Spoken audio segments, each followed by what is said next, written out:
Bagaimana cara memulai bisnis? Apa langkah awal yang harus Anda lakukan lebih dulu?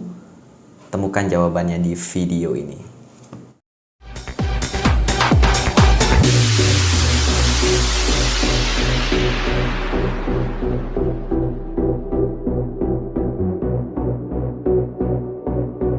Bismillahirrahmanirrahim. Assalamualaikum warahmatullahi wabarakatuh. Balik lagi bersama saya Devri. Kali ini kita di konten sebuah perjalanan yang akan membahas tentang apa sih langkah awal yang harus kita lakukan ketika kita sudah memutuskan ingin memulai sebuah bisnis.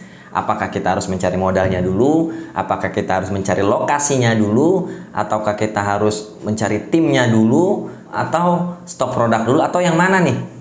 Kebanyakan orang, ya mungkin juga Anda, dulu juga saya berpikir seperti itu, akan memulainya dari modal.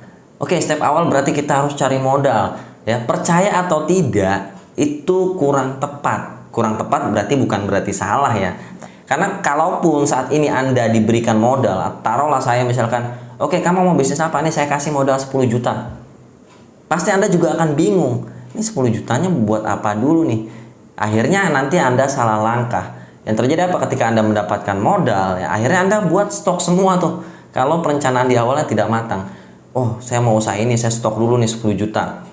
Begitu sudah stoknya ada, bingung lagi bagaimana cara memasarkannya. Jadi kurang tepat kalau kita mulai dari modal. Terus apa sih mas stepnya kalau misalkan bukan dari modal? Terus gimana kita cara mulainya kalau kita tidak punya modal? Nah, itu juga nanti akan kita bahas ya, mungkin di video-video selanjutnya. Kita sekarang akan bahas dulu step awalnya apa dulu. Oke, step awalnya apa sih sebenarnya? Step awalnya adalah Anda harus menentukan produknya dulu. Jadi sebelum memikirkan modal, sebelum memikirkan apapun, Anda harus memikirkan produknya dulu. Produk apa yang mau saya jual, kemudian Anda analisa dulu, Anda pastikan produk ini produk yang tepat. Ya, mulai dari apa yang Anda suka. Yang Anda suka itu seperti apa? Contohnya misalkan sesuatu yang kalau Anda kerjakan, ya mau dibayar mau nggak dibayar itu Anda akan kerjakan. Mulai dari situ dulu. Karena apa? Kalau sudah seperti itu, nanti hasilnya seperti apapun Anda tetap semangat. Contoh, saya senang banget main SEO. Karena buat saya itu tantangan banget. Saya tertantang gitu untuk memasukkan website ke halaman satu Google untuk website yang berbeda-beda, untuk kata kunci yang berbeda-beda, untuk niche yang berbeda-beda. Saya tertantang. Sehingga mau dibayar mau nggak dibayar pun saya akan lakukan. Ya, itu Anda cari dulu yang seperti itu. Anda sukanya apa nih? Oh, saya suka A misalkan. Nah, dari A tadi ada nggak bisnis yang bisa dijalani? Contoh saya bedah dari SEO. Oke, saya suka SEO. Ada nggak nih bisnis yang bisa saya jalankan dari SEO? Ada. Apa? Jasa. Apalagi kursus. Apalagi dari jasa SEO pun bisa dipecah-pecah ya. Karena di dalam jasa SEO itu menyangkut apa? Jasa pembuatan website, jasa research keyword, jasa artikel yang saat ini saya sedang jalankan, kemudian apalagi jasa backlink ya, dan masih banyak lagi konsultan SEO itu juga bisa saya jalankan.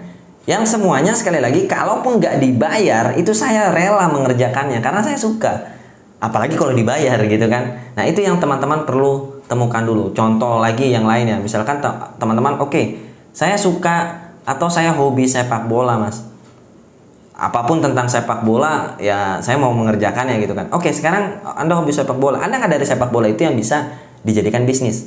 Ada salah satu alumni pelatihan kami yang jual jersey bola. Jualannya juga jadi mudah. Kenapa? Karena ketika Anda suka dengan sesuatu hal tadi, misalkan bola, Anda pasti berkumpul dengan orang-orang yang sama dengan Anda, yang hobinya juga bola, sehingga jualannya jadi lebih mudah. Oke, saya jualan jersey, ternyata orang-orang di sekitar saya juga sukanya bola dan jersey itu jadi laku ketika saya promosikan. Sampai sini mudah-mudahan paham. Ada lagi satu hal. Oke, ada dulu alumni juga, alumni pelatihan. Dia saat pelatihan, biasanya kan saya praktek nih pelatihannya. Saat pelatihan dia belum ada produk. Mas, saya belum ada produk. Akhirnya saya gali. Oke, background kamu apa sih? Saya ini mahasiswa kedokteran.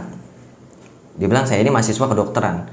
Oke, dari mahasiswa kedokteran waktu kamu kuliah ini kira-kira seperti apa kuliahnya? Terus kira-kira ada nggak yang bisa dijalankan dari mahasiswa kedokteran tadi gitu kan?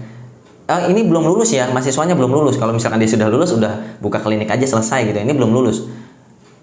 Dia bilang, saya waktu semester, saya lupa semester berapanya, dulu suruh praktek mas. Nah, waktu praktek itu kamu ngapain aja? Saya harus beli alat-alat kedokteran ya, alat-alat kesehatan yang cukup mahal. cukup mahal. Nah, dari sinilah saya mulai, ya udah kamu bisnis itu aja. Kamu coba jalankan itu aja. Satu, dia suka dengan bidang kedokteran, sehingga ketika dia jual alat-alat kesehatan pun dia akan jalani dengan sepenuh hati, karena itu udah bidangnya. Oh ya mas, saya pernah ingat kata dia, dulu saya pernah beli ya alat-alat kesehatan itu ke supplier yang harganya miring nih, harganya jauh lebih murah dari yang lain. Karena dia dulu nyari gitu kan ya. Ya udah saya bilang, coba aja kerjasama, nanti kamu yang pasarkan. Oke, akhirnya diajak kerja sama supplier tadi, dia dapat produknya, dia sudah putuskan oke, produknya adalah produk kesehatan, alat-alat kesehatan, dan dia mulailah jualan, mulai bangun websitenya, mulai belajar dengan saya, mulai mempraktekkan teknik-teknik SEO-nya. Tapi yang terjadi apa? Sebelum SEO-nya naik ya, karena proses SEO kan butuh waktu ya.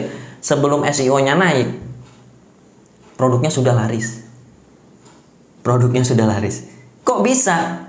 Satu hal tadi, ketika dia suka di bidang kedokteran dan dia ada di sana, di universitas yang juga kedokteran, teman-temannya kan juga sama semuanya. Ya, mahasiswa kedokteran, ada adik kelasnya juga, dia aktif di sana. Sehingga ketika dia jualan tadi alat-alat kesehatan, dia tinggal bilang tuh ke teman-temannya, saya jual alat-alat kesehatan nih. Kalau butuh, beli ke saya ya, harganya di bawah harga pasaran. Harganya di bawah harga-harga yang lain. Anda cek dulu lah gitu kan, misalkan seperti itu. Akhirnya udah mulai laku.